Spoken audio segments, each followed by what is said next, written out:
PND classes के इस platform पर आप सभी को नमस्कार। संस्कृत भाषा में एक प्रसिद्ध सूक्ति है, अनंत शास्त्रम बहुलाश्च विद्या स्वल्पस्य कालो बहुविघ्नता च यत् सारभूतम तदुपासनीयम हंसो यथा शीर्मिवाम्बु मध्यात्। बहुत अनंत शास्त्रम बहुलाश्च विद्या, बहुत सारे शास्त्र, बहुत सारी विद्याएं, अर्थात कंपटीशन की परीक्षा देते समय बहुत सारे विकल्प अपने पास में उपलब्ध रहते हैं। अनंत शास्त्रम बहुलाश्च विद्या स्वल्पस्य कालो बहुविघ्नता च, थोड़ा समय और बहुत प्रकार की समस्याएं उसमें रहती है। कंपटीशन की तैयारी करने के लिए समय थोड़ा रहता है, समस्याएं ज्यादा है। समय थोड़ा इसलिए है, घर वाले, रिश्तेदार, मित्र आदि बार बार टोकते हैं सिलेक्शन हुआ या नहीं हुआ, कितने नंबर कम आए, तो कम समय में ज़्यादा रिजल्ट देना पड़ता है और उसमें भी बहुत प्रकार की समस्याएं हैं। बाजार में उपलब्ध ऑप्शन में से कौन सा ऑप्शन मेरे लिए ठीक रहेगा, कोचिंग करनी है या नहीं करनी है, इस पुस्तक का चयन करूं, इसका नहीं करूं, कौन सी पुस्तक कम समय में ज़्यादा रिजल्ट मेरे को दे सकती है, घर रह के तैयारी करूं, लाइब्रेरी में करूं, कमरे पर जा करके तैयारी करूं, घर से बना बनाया भोजन खा करके तैयारी करूं, या एक समय चाय पी करके दोपहर की चाय में ही काम चला करके तैयारी करूं, सुबह शाम घर हो जाए, या कमरे पर जाऊं तो खुद बनाऊं, या फिर वहां भी बना बनाया तैयार अपने पास मिलता है वो लेकर के तैयारी करूं। इन सब चुनौतियों से पार पाना पड़ता है तैयारी करने वाले को। यत् सारभूतम तदुपासनीयम, जो सार के रूप में हो, जो अच्छा हो, कम समय में ज़्यादा रिजल्ट देता हो, उसी का चयन हमें करना चाहिए। एक उदाहरण इसके लिए दिया गया, हंसो यथा शीर्मिवाम्बु मध्यात्, जैसे राजहंस पानी से दूध को अलग कर लेता है, तो जो ठीक अपने को लगे, जिसमें सार हो, उसी का चयन हमें करना चाहिए। हमने भी संस्कृत सरला परिवार ने सार रूप में एक प्रयास किया है। 2010 से 2023 तक के प्रश्नों का हमने संकलन किया, उनकी व्याख्या की और इसका शानदार रिजल्ट विगत 3 परीक्षाओं में हमें देखने को मिला। जब द्वितीय श्रेणी भर्ती परीक्षा आई तो 107 प्रश्न मिले 150 में से, संस्कृत विभाग की में 150 में से 118 और रीट 70 में से 52 प्रश्न इस पुस्तक में से मिले। और अधिक सरल बनाने के लिए आपके सुझाव सादर आमंत्रित हैं। आइए कौन कौन से प्रश्न रिवाइज हैं जिनको हम छोड़ देते हैं, जिनको बिल्कुल सरल मान करके उनकी ओर ध्यान नहीं देते। आज का अपना विषय होगा प्रत्यय प्रकरण, उसमें से कत्वा प्रत्यय तक के प्रश्नों का हम अध्ययन करेंगे। ये प्रत्यय प्रकरण प्रारंभ है अपना।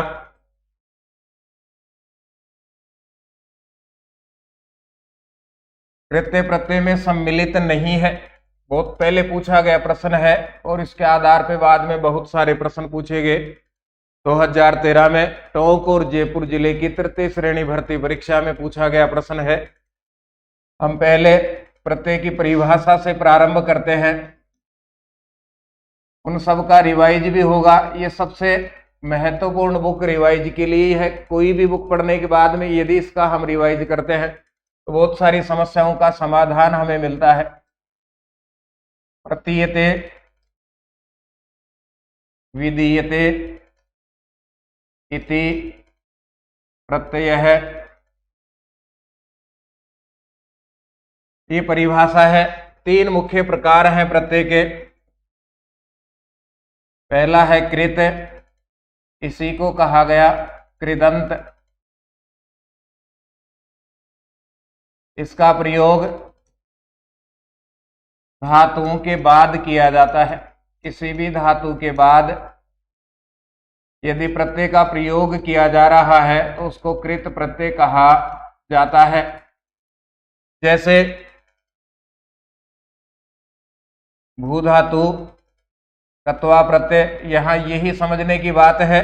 इस स्थिति में कत्वा कृत प्रत्यय है, क्योंकि भू धातु है, धातु के बाद प्रत्यय का प्रयोग किया गया तो कत्वा यहाँ कृत प्रत्यय है।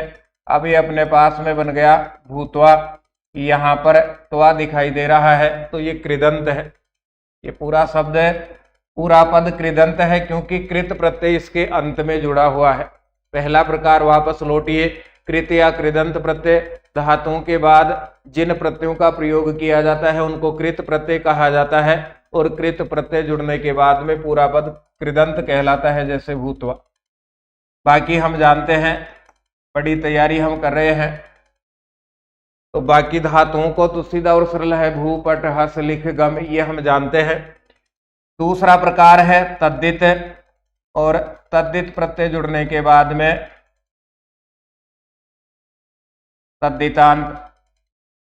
इनका प्रयोग संज्ञा शब्दों के बाद किया जाता है, संज्ञा शब्दों के बाद में किया जाता है। जैसे लघु संज्ञा शब्द है, इसमें तरप प्रत्यय जोड़ा, पुल्लिंग प्रथमा एकवचन का उदाहरण हम लिख करके देखेंगे। लघुतर है, लघुतर है, तद्धित प्रत्यय जुड़ गया इसलिए तद्धितांत हो गया। तद्धित प्रत्ययों का प्रयोग संज्ञा शब्दों के बाद किया जाता है, और जब तद्धित प्रत्यय जुड़ जाता है तो पूरे शब्द को तद्धितांत कहा जाता है। तीसरा प्रकार देखिए स्त्री प्रत्यय।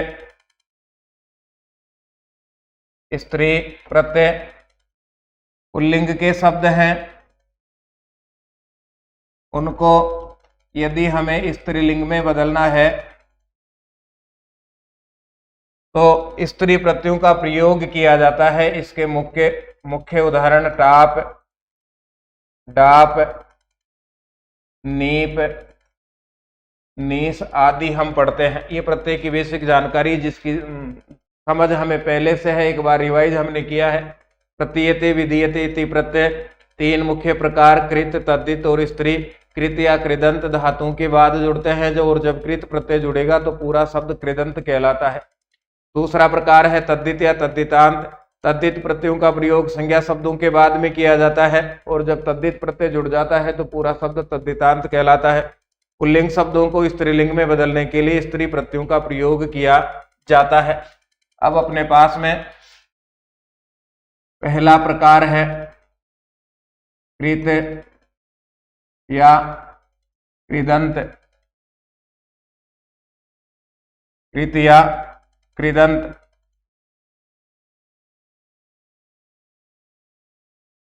इसके लिए हमने एक सूत्र पढ़ा था, उस सूत्र के आधार पे और समझ करके देखेंगे। सूत्र है कृदतिंग।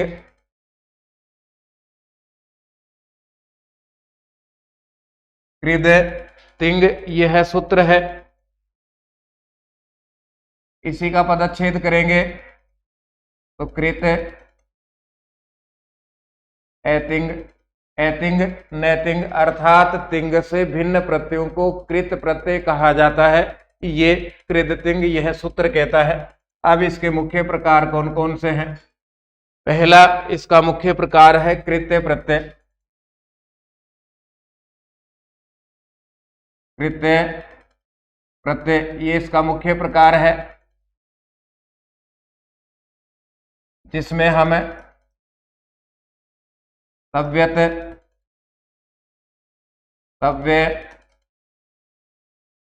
अनियर, प्रत्यय में से 7 मुख्य प्रत्यय हैं, जिसमें तव्यत है, तव्य है, अनियर है, इसके बाद में केलिमर, यत, ण्यत और क्यप। केलिमर है, यत है,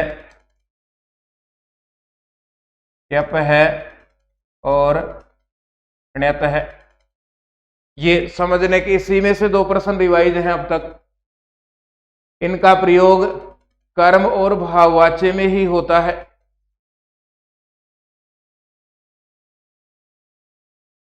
कर्म और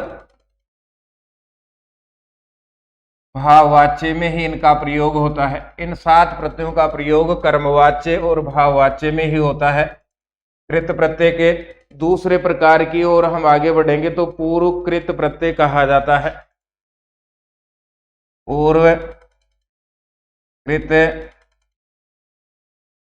प्रत्यय ये दूसरा प्रकार है प्रत्यय का, पूर्व कृत प्रत्यय। इसमें से है नौल, त्रिच, कत, कतौतु, सत्री, सानच। नौल, त्रिच, कत कतौतु सत्री और सानच, ये पूर्वकृत है। अब शेष रहा इसमें से भी तीसरा प्रकार उत्तरकृत। इसमें से तुमुन, घ, लुट, कत्वा और लप। तीसरा प्रकार है अपने पास में उत्तरकृत प्रत्यय।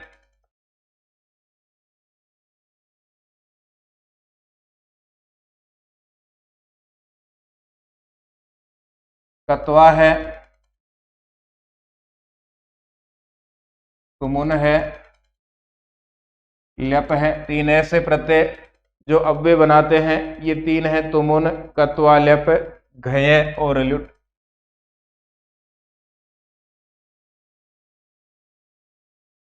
ये बेस समझना जरूरी है, बार बार इनसे प्रश्न रिवाइज होंगे, आगे भी हो सकते हैं, तो ये बेस समझ में आ जाएगा तो फिर कैसा भी प्रश्न हो हम हल करेंगे। फिर से एक बार हम रिवाइज करते हैं इसको। परिभाषा प्रतीयते विधीयते इति प्रत्यय। कृत या कृदंत प्रत्यय धातुओं से जुड़ेंगे, तीन भाग हो गए। कृत्य प्रत्यय, पूर्वकृत और उत्तरकृत जो अभी हम पढ़ेंगे। तद्धित या तद्धितांत प्रत्यय और स्त्री प्रत्यय। फिर हमने पढ़ा कृत या कृदंत, इसके भी तीन भाग, कृत्य, पूर्वकृत्य और पूर्वकृत और उत्तरकृत। कृत या कृदंत कौन है? तो कृदतिंग सूत्र है। कृत अतिंग, ये सूत्र कहता है तिंग से भिन्न प्रत्ययों को कृत प्रत्यय कहा जाता है। तीन भाग, पहला है कृत्य प्रत्यय, इसमें 7 है। देखिए ये एक सूत्र से बनते हैं सारे, तव्य, तव्या, नियर है। फिर चौथा है केलिमर, फिर है यत, फिर क्यप और ण्यत। इन 7 प्रत्ययों को कृत्य प्रत्यय कहा जाता है और इनका प्रयोग केवल कर्म और भाववाच्य में होता है। दूसरा प्रकार है पूर्वकृत प्रत्यय, तो ये दोनों एक साथ होते हैं। अणवल और त्रिच एक सूत्र से, कत, कतौतु एक सूत्र से और सत्री, सानच एक सूत्र से। 6 है ये, 2, 2 और 2। नवुल, त्रिच, कत, कतौतु, सत्री, सानच, इसी क्रम में याद रखना है। उत्तरकृत तो 3 अव्यय बनाते हैं, कत्वा, तुमुन और लप। फिर घय और लट। ये प्रत्यय का पूरी समझ हमें आ गई। कृत या कृदंत, फिर कृत या कृदंत, फिर दूसरा पढ़ा तद्धित या तद्धितांत और तीसरा मुख्य प्रकार पढ़ा हमने स्त्री प्रत्यय। कृत या कृदंत, इसके 3 भाग, कृत्य, पूर्वकृत और उत्तरकृत। कृत्य में 7 हैं, तव्यत, तव्य, अनियर, केलिमर, यत, कैप और ण्यत। इस तव्य के अलावा बाकी सारा हमें पढ़ना पड़ता है। पूर्वकृत में नवुल, त्रिच, कत, कतौतु, सत्री और सानच। उत्तरकृत में से है कत्वा, तुमुन, लेप और लेप, घय और लुट। अब आइए प्रश्न की ओर। बहुत पहले पूछा गया है और अपने को लगता है कि सरल भी है प्रश्न, बहुत आसान है, लेकिन जब ये परिभाषा और इस प्रकार से भाग हमने नहीं पढ़े तो उत्तर निकालना मुश्किल हो जाता है। यत, तव्यत और अनियर 7 हमने पढ़े, ये कृत्य में से आते हैं, जबकि मतु पे तद्धित प्रत्यय है, ये कृत्य प्रत्यय में से नहीं है। ये इसका उत्तर है। कोई समस्या इसमें होनी नहीं चाहिए। यत, तव्यत, अनियर ये कृत्य में से है क्योंकि कुल कृत्य प्रत्यय 7 है और मतु पे कृत्य में से नहीं है। फिर देखिए अभी हमने जो समझा उसी के आधार पे आगे प्रश्न पूछा गया 2016 में। कृत्य प्रत्ययासु, कृत्य प्रत्यय होते हैं भाव और करण में या कर्म और करण में, केवल कर्ता में या भाव और कर्म में। तो कृत्य या इन 7 प्रत्ययों का प्रयोग भाववाच्य और कर्मवाच्य में ही किया जाता है। बाकी शेष जितने भी प्रत्यय हैं कृत प्रत्ययों में से, उनका प्रयोग सभी वाच्य में होगा, लेकिन कृत्य प्रत्यय 7 है, इनका प्रयोग भाव और कर्म वाच्य में ही होता है। इस पुस्तक को पढ़ने का सबसे बड़ा फायदा यही है, कैसे प्रश्न अब तक आ गए हैं, कैसी तैयारी की आवश्यकता अभी हमें और है, या कौन कौन सी तैयारी में कमियां अपनी हैं, उनको कैसे हम दूर करें। फिर आगे बढ़ते हैं। समान कर्तरिकयोः धात्वर्थयोः पूर्वकाले असमासे विद्यमान विद्यमानाद् धातोः प्रत्ययः स्यात्। 2016 में पूछा गया प्रश्न, बहुत बड़ा है। देखने में ऐसा लगता है कि समझ में नहीं आएगा, पहले सूत्र पढ़ेंगे, सूत्र के बाद इसका उत्तर निकालते हैं हम।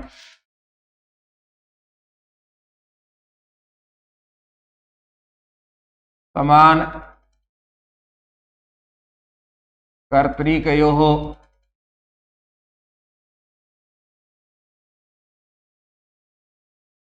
पूर्व काले। देखिए पहली परिभाषा, पहला प्रकार, दो क्रियाओं का कर्ता एक होने पर, दो क्रियाओं का कर्ता एक होने पर पूर्व कालिकी क्रिया में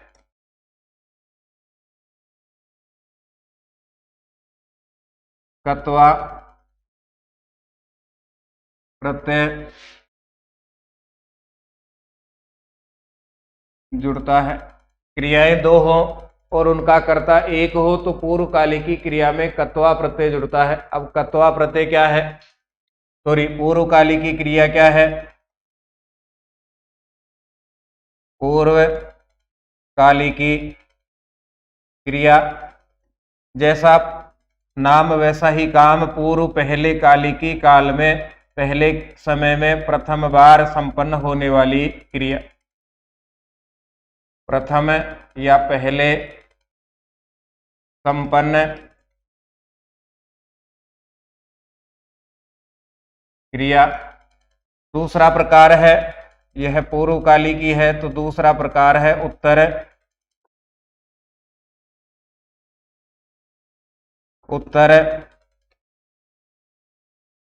कालिकी क्रिया। दूसरे नंबर पर या बाद में संपन्न क्रिया। पूर्वकालिकी क्रिया प्रथम पहले संपन्न क्रिया, उत्तरकालिकी क्रिया दूसरे या बाद में संपन्न क्रिया। जैसे महेश है, हसित्वा खादति। महेश हंस करके खाता है, यहाँ दो क्रियाएं हैं, हसित्वा हंस करके और खादति खाता है।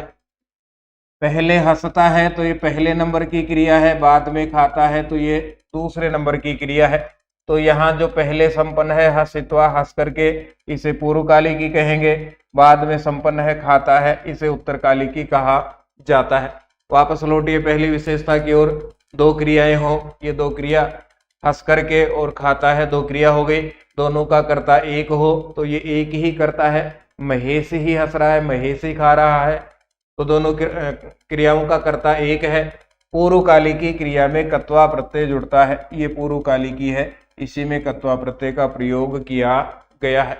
ऐसा प्रश्न भी परीक्षा में आ चुका है, इसके बाद हम देखेंगे। तो पूर्वकालिकी उत्तरकालिकी दोनों क्रियाएं समझ में आ गई। दो क्रियाओं का कर्ता एक हो, पूर्वकालिकी क्रिया में कत्वा प्रत्यय जुड़ता है। दूसरी मुख्य विशेषता है कत्वा प्रत्यय जुड़ने के बाद पूरा पद अव्यय बन जाता है। अव्यय बन जाता है। पुल्लिंग स्त्रीलिंग नपुंसकलिंग इसका नहीं बनेगा, एक वचन द्विवचन बहुवचन नहीं होगा, प्रथमा से लेकर के सप्तमी कोई भी विभक्ति नहीं होगी, जैसा है वैसा ही रहेगा। तीन ऐसे प्रत्यय हैं जो अव्यय बनते हैं, तुमुन, कत्वा और लप, ये तीनों प्रत्यय जिनसे जुड़ेंगे वो पूरा पद अव्यय बनेगा। और तीसरी मुख्य स्थिति है इसकी कत्वा प्रत्यय का त्वा भाग धातु से जुड़ता है। कत्वा प्रत्यय का त्वा भाग धातु से जुड़ेगा। अब देखिए जो स्थिति है इसमें बनती है, जहां त्वा जुड़ेगा वहां का उदाहरण है भूत्वा, ये पहला प्रकार। कुछ जगह संधि जहां होगी त्वा नहीं हो करके आधा ट और वा मिलेगा, पृष्ठवा। दो प्रकार हो गए, त्वा जुड़ेगा तो भूत्वा, आधा ट और वा जुड़ेगा तो पृष्ठवा। तीसरा प्रकार है ध्वा जुड़ने का, लब है, सीधा ही लिख रहे हैं। तीसरा प्रकार हमें मिलेगा आधा ध और वा, इसका उदाहरण है लब है, ध्वा। और चौथा प्रकार है आधा ढ और वा, सोढ़वा। अधिकांश हम केवल इसी के आधार पर निर्भर रहते हैं और फिर परीक्षा में गड़बड़ हो जाती है। आधा तय चार स्थितियां यदि बनेगी किसी भी शब्द के पद के अंत में, आधा तय और वाह हो, आधा ट और वाह हो, आधा ध और वाह हो, आधा ढ और वाह हो, तो वहां पर कत्वा प्रत्यय होता है। ये कत्वा प्रत्यय की मुख्य विशेषताओं को हमने पढ़ा है। हिंदी भाषा में इसका अर्थ है कर्या करके। ये हमसे पूछ रहा है समान कर्तरिकयो, समान कर्ता होने पर धातु अर्थयो, धातु और अर्थ पूर्व काले पूर्व कालिकी में। असमास से समास नहीं होने पर विद्यमानात धातु, विद्यमान धातु से प्रत्यय होता है। पूर्व कालिकी विद्यमान धातु से प्रत्यय होता है।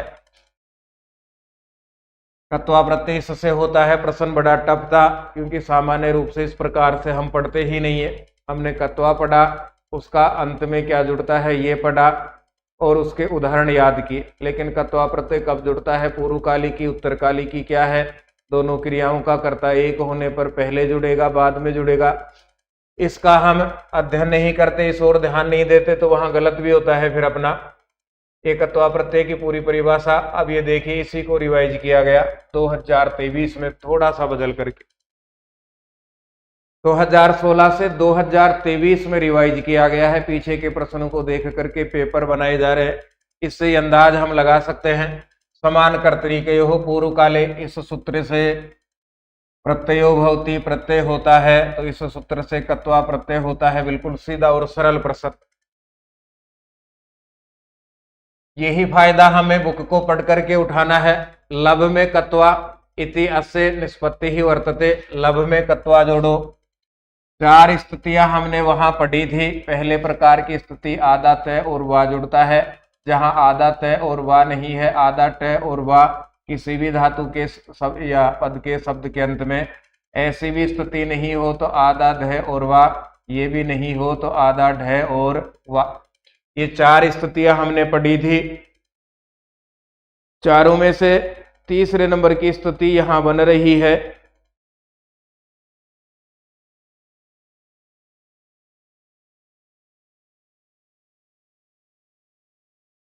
लब में कत्वा,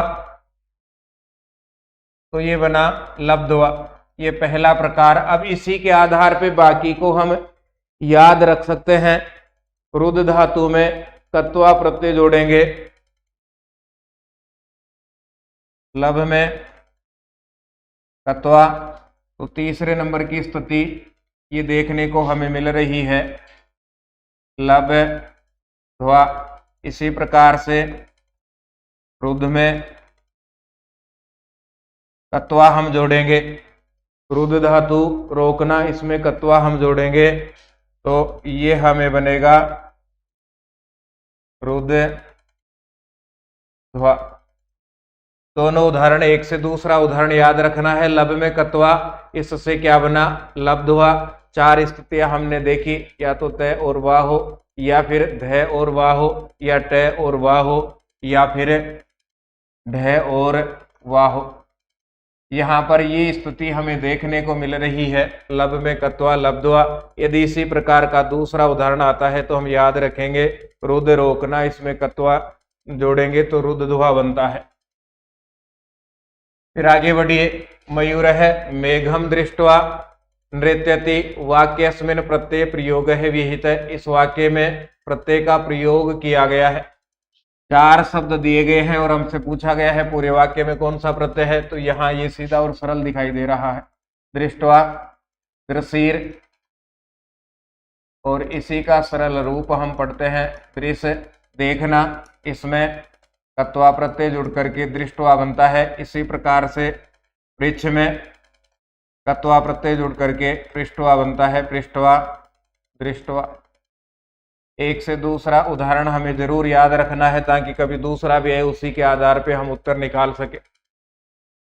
ये इसी वर्ष 2023 में पूछा गया प्रश्न है, उक्तवा पदेस्मिन् प्रकृति प्रत्यय स्थ है। इस पद में प्रकृति प्रत्यय है। उक्तवा इस पद में कौन सा प्रकृति प्रत्यय है, तो वच धातु में कत्वा प्रत्यय जुड़ने के बाद बना हुआ यह शब्द है उक्तवा। कृत्वा अस्मिन् पदे धातु वर्तते। इस पद में धातु है। देखिए 2 स्थितियां जो हम याद रखते हैं, शुरू में है क्री, इसमें कत्वा हम जोड़ेंगे तो ये बनता है कृत्वा करके, और क्री खरीदना, इसमें कत्वा हम जोड़ते हैं तो ये बनता है कृत्वा खरीद करके। ये ही अंतर हमें समझना है। दोनों का उच्चारण एक जैसे दिखाई देता है, एक जैसे उच्चारण से याद रख लेते हैं, लिख करके हम देखते नहीं है तो वहां कंफ्यूजन खड़ा हो जाता है। तो कृत्वा इसमें धातु है, अंत में आधा तय और वाह दिखाई दे रहा है। 4 स्थितियों का फिर से दोहरान करो, किसी की अंत में तय और वाह हो, तय और वाह हो, ढ और वाह हो, या फिर ढ और वाह हो। इसका उदाहरण कृत्वा, पृष्ठवा, रुद्धवा और सोढ़वा। ये 4 उदाहरण है। 4 के आधार पे कितने भी उदाहरण आए, 4 ही स्थितियां बनती हैं, उनको हम याद रखेंगे। क्री धातु, कृत्वा इसमें धातु है, क्री खरीदना, ये अपने आप दिखाई दे रही है, और क्री में जोड़ेंगे तो कृत्वा बनता है करके, और क्री में जोड़ेंगे तो कृत्वा बनता है खरीद करके। उपधन, क्रीधन, कत्वा इत्यत्र रूपम भविष्यति। ये सेकंड ग्रेड 2022 में पूछा गया प्रश्न है। क्री में कत्वा जोड़ लो, कृत्वा पहले जोड़ लो, उपसर्ग है, उपकृत्वा बन गया। ये सीधा और सरल प्रकार उपकृत्वा। प्रच्छ धातु, कत्वा प्रत्यय जोड़ो, इन प्रकृति प्रत्ययों से प्रयोग बनेगा। तो पृच्छ में कत्वा, पृष्ठवा, जैसे दृश्य में कत्वा जोड़ा दृष्टवा बना, उसी प्रकार बनेगा पृष्ठवा। ये दूसरा उदाहरण आ गया। 2013 भीलवाड़ा में पूछा गया। ये देखिए यहाँ पर जो प्रश्न 2013 भीलवाड़ा में था, पृष्ठवा, उसी पैटर्न के आधार पे हमसे प्रश्न पूछ लिया गया। ये रहा दृष्टवा। एक उदाहरण से दूसरा उदाहरण पूछा जा रहा है, एक प्रश्न में थोड़ा सा फेरबदल करके नया प्रश्न बना के पूछा जा रहा है, या उसी पैटर्न पे उदाहरण दे करके हमसे फिर से पूछा जा रहा है, और हम किताबों के पन्ने पे पन्ने बदल रहे हैं, वहां समझ में नहीं आ रहा क्या है। इसमें जो कुछ लिखा है वो सार है। ये पढ़ने पर हमें बहुत सारा ये भी अंदाज होगा कि कैसे प्रश्न आ रहे हैं और कैसी तैयारी को हमें धार देना है, और एक ही बार में इसको पढ़ करके आप अपने सफलता भी पक्की कर सकते हैं। ये कत्वा प्रत्यय के प्रश्न देखिए, ये पहला प्रश्न था जो हमसे पूछा गया, प्रत्यय, ये इसके बेस के ऊपर आधारित है। 2 प्रश्न तो बेस में से हमसे पूछे गए, ये कत्वा में से 1, 2, 3, 4, 5, 6, 7, 8 प्रश्न हमें कत्वा प्रत्यय में से पूछे गए हैं। इसका सीधा और सरल प्रकार हम लगाएं तो हम कह सकते हैं कि प्रत्येक परीक्षा में कत्वा प्रत्यय में से प्रश्न पूछे जा रहे हैं। प्रश्न बिल्कुल सरल पूछे गए, हमारी समझ के पूछे गए थे। आप भी इस प्लेटफॉर्म पर साथ जुड़ करके अपनी तैयारी को और अधिक मजबूत कर सकते हैं। पुस्तक यदि पढ़ते हैं तो यहाँ से व्याख्या पढ़ने की हमें जरूरत भी नहीं पड़ती है, पुस्तक में खूब अच्छी प्रकार से समझाया गया है। फिर भी और अधिक सरल बनाने के लिए, पुस्तक को अधिक सरल बनाने के लिए आप सभी के सुझाव सादर आमंत्रित हैं। हम फिर मिलेंगे। जयतु भारतम, जयतु संस्कृतम।